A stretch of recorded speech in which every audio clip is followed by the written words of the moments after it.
Ce qui nous a poussé à créer le centre Maison Mère-Enfant, c'est d'abord nos patients. Parce que dans le centre Sepetine, on recevait tous les patients avec différentes pathologies, les séquelles d'AVC, les traumatismes, de l'accident de la voie publique.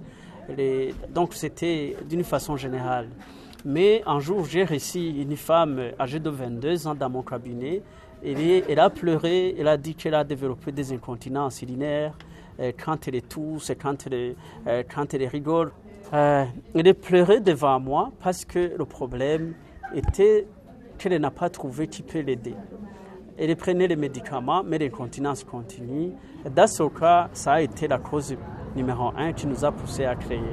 Autre chose, c'est que les chiffres ont augmenté parce qu'en 2020, on a soigné 62 patients, femmes qui ont eu l'incontinence urinaire prénatale et postnatale. Et en 2021, on a reçu 136, plus de 130 patients. Et on voyait que quand même, il y avait beaucoup de désabandons, des femmes qui quittaient avant de finir les séances, qui faisaient juste 2 séances, mais quand elles sont à la salle d'attente, elles voient les autres, leur poser des questions. Pourquoi vous êtes ici? Est-ce que toi aussi tu es malade?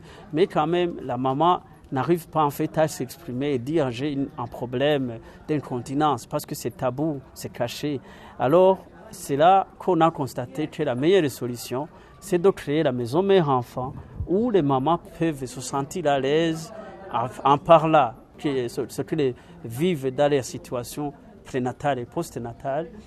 Et ça a montré que quand même les chiffres ont augmenté beaucoup. On a passé de 136 patients à 3013 patients dans une année. Vous comprenez que quand même il y a le besoin, il y a beaucoup de cas qui viennent nous consulter pour connaître, pour apprendre la rééducation, pour préparer l'accouchement et aussi pour prévenir les complications post-partum.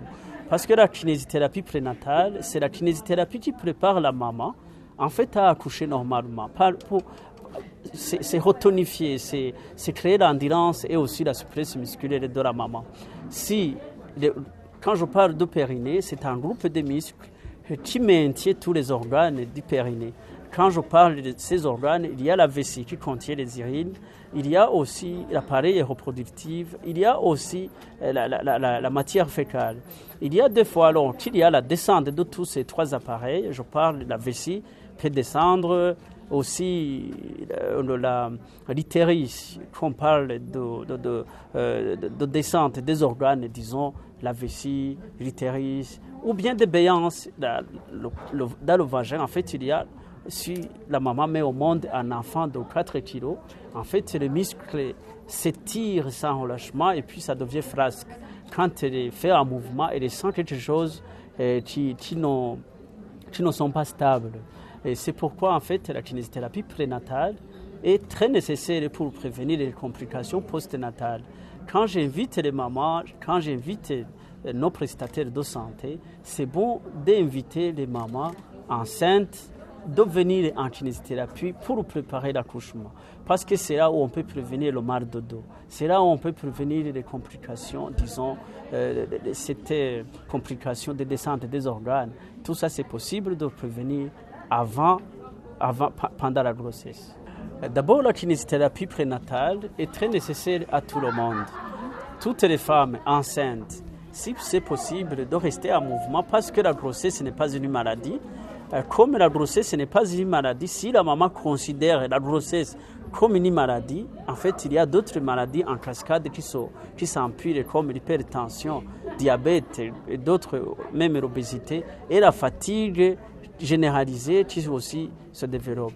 Je dis qu'en termes de chiffres, c'est beaucoup plus ici, dans les endroits où on travaille dans les bureaux, où on voit beaucoup des incontinences, qui est dans la campagne, où on voit les gens qui sont toujours en mouvement. Je souligne que la kinésithérapie est nécessaire à tout le monde. La kinésithérapie, en principe, commence à la 3e trimestre de la grossesse, et aussi la kinésithérapie en post-partum, c'est entre 5 et 8e semaine.